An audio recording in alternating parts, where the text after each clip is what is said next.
Female body का वो खूबसूरत अंग जिसे आप हिप, बट, बम, नितंब इसके नाम से जानते हैं, उस पर फैट क्यों चढ़ जाता है? अगर फैट उस पर चढ़ जाता है तो अच्छी बात है ना, कि भाई बॉडी के जिस अंग में फैट की रिक्वायरमेंट है वहां तो एटलीस्ट होना ही चाहिए। एक फीमेल बॉडी के जो ब्रेस्ट है और जो बम, जो कि सबसे आकर्षक अंग में से एक होता है, उस पर फैट तो होना ही चाहिए। हाँ, अगर टमी पे फैट है तो अजीब लगता है यार, टमी थोड़ा अंदर होना चाहिए, लेकिन अगर बम पे फैट चढ़ा हुआ है तो ये अच्छी बात है। रह गई बात कि फीमेल हिप के ऊपर इस तरह से फैट जमा आखिर क्यों हो जाता है, तो इसके पीछे पहली वजह तो वो खुद भी होती है। मतलब अगर आज के टाइम में देखा जाए तो हर लड़की चाहती है कि मेरे जो बट है वो विकसित हो, भरे और भारी हो, देखने में अच्छे लगे, सुडोल हो, पहना ओढ़ा अच्छा लगे, और फिर सेक्स के दौरान भी तो इसका इंपॉर्टेंट रोल होता है। खैर, इसके ऊपर अभी बात करेंगे, लेकिन इसके पीछे एक साइंटिफिक रीजन भी जिम्मेवार होते हैं, कुछ शारीरिक कारण भी होते हैं जिसकी वजह से जो हिप है उनके ऊपर फैट चढ़ जाता है। एक एक करके सभी कारणों के ऊपर बात करते हैं, क्योंकि इसी के ऊपर तो मैं वीडियो बना रही हूँ, तो बने रहिए। तो number 1, female hormone. Female body में हार्मोन्स के ऊपर काफी चीजें निर्भर करती है। वैसे तो खान पीन का भी अपना अलग ही रोल होता है, जैसा आप खाओगे वैसे आपकी बॉडी बनेगी, लेकिन बॉडी में आने वाले हार्मोनल चेंजेस, इससे भी आपके ब्रेस्ट के साइज वो कितना कम ज्यादा हो और आपके बट पर कितना फैट है, कम है या ज्यादा है, वो भारी है या संकुचित छोटे हैं साइज में, इस पर काफी फर्क पड़ता है। फॉर एग्जाम्पल, प्यूबर्टी के टाइम पे जब लड़की की बॉडी में हार्मोनल चेंजेस होते हैं तो उसके ब्रेस्ट साइज में फर्क पड़ता है, उसके बट के साइज में भी फर्क पड़ता है। सेम चीज आप किसी लड़की में उसकी शादी के तुरंत बाद भी देख सकते हैं कि शादी के बाद उसका जो ब्रेस्ट का साइज होता है और उसके जो हिप का साइज होता है वो बढ़ने लग जाता है, मतलब वो बैक साइड से आपको हैवी नजर आती है। दौरान सेक्सुअल एक्टिविटी ज्यादा होने की वजह से बॉडी के अंदर सेक्स हार्मोन ज्यादा प्रोड्यूस हो रहे होते हैं, ज्यादा मात्रा में रिलीज हो रहे होते हैं। शरीर की जरूरतें पूरी हो रही होती है, मानसिक और शारीरिक रूप से उसे खुशी मिल रही होती है, मन संतुष्ट होता है, खाया पिया लगता है, और एक केमिकल चेंजेस होने की वजह से, हार्मोन में चेंजेस होने की वजह से उसकी बॉडी में आप ये फर्क देखते हैं कि उसका जो पीछे का जो हिस्सा होता है, खासकर जो बम होते हैं, उसके भारी होने लग जाते हैं।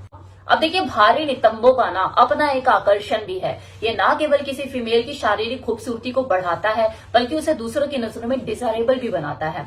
कपड़ों की फिटिंग अच्छी आती है और वो खुद को कॉन्फिडेंट भी महसूस करती है, और जो फीमेल इसकी इंपॉर्टेंस को समझती है वो सिर्फ लड़कों को रिझाने के लिए अपने बट पर काम नहीं करती, बल्कि वो खुद को अच्छा लगने के लिए, खुद को कॉन्फिडेंट महसूस करने के लिए अपने लोअर बॉडी पे काम करती है, जाके जिम तोड़ती है, शेक वेक पीती है।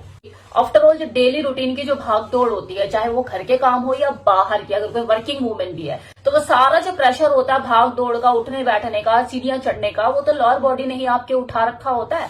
मतलब अपर बॉडी का क्या काम होता है उसमें? कुछ भी नहीं, वो खुद लोअर बॉडी के ऊपर वजन डाले हुए है। तो लोअर बॉडी का तो आपका मजबूत, सुडौल और फिट होना कितना जरूरी है, आप इसे समझ ही सकते हैं।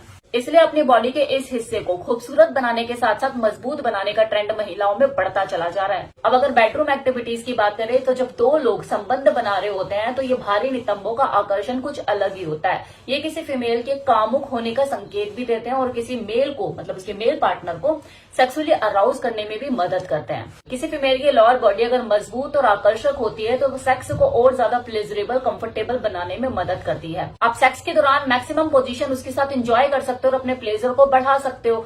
कुछ सेक्स पोजीशन में तो ये नितंबों का आकर्षण देखते ही बनता है, मतलब ज्यादा ही खूबसूरत लगते हैं, जैसे women on the top, doggy position, lotus position. ये वही पोजीशन है जिसमें फीमेल बट बहुत ज्यादा आकर्षक और खूबसूरत लगते हैं और किसी फीमेल के अंदर अराउजल को बढ़ाने का काम करते हैं।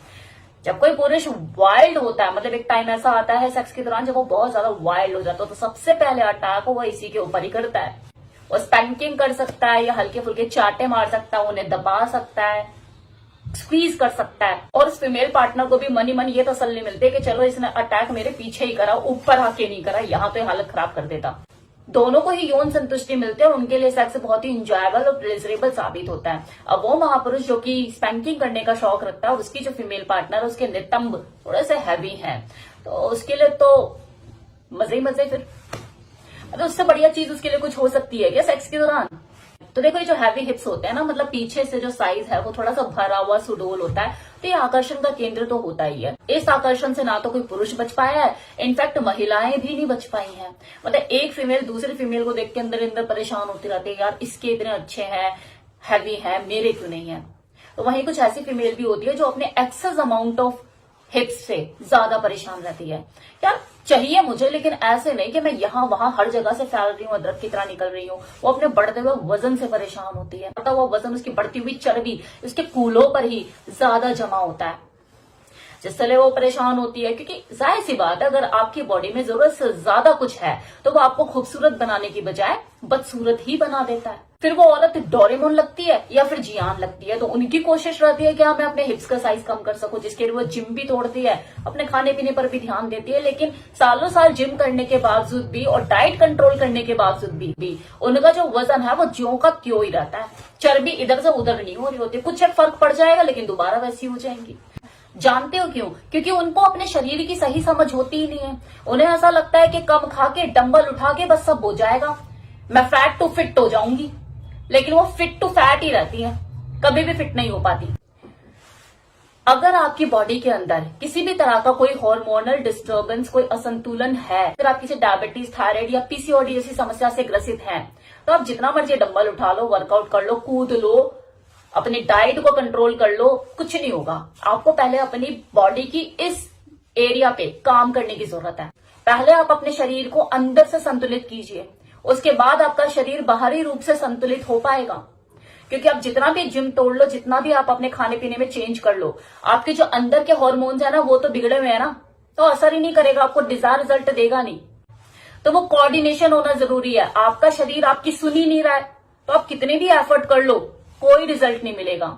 पहले अपनी इस मेडिकल प्रॉब्लम जो ये हार्मोनल डिसबैलेंस है, इसके ऊपर काम कीजिए, फिर साथ साथ अपनी डाइट और अपने वर्कआउट पे फोकस कीजिए, तब आपको वो डिजायर रिजल्ट मिलेगा। ये मैं अपना आपको एक्सपीरियंस बता रही हूं, क्योंकि मैं खुद एक हाइपोथायराइड पेशेंट हूं।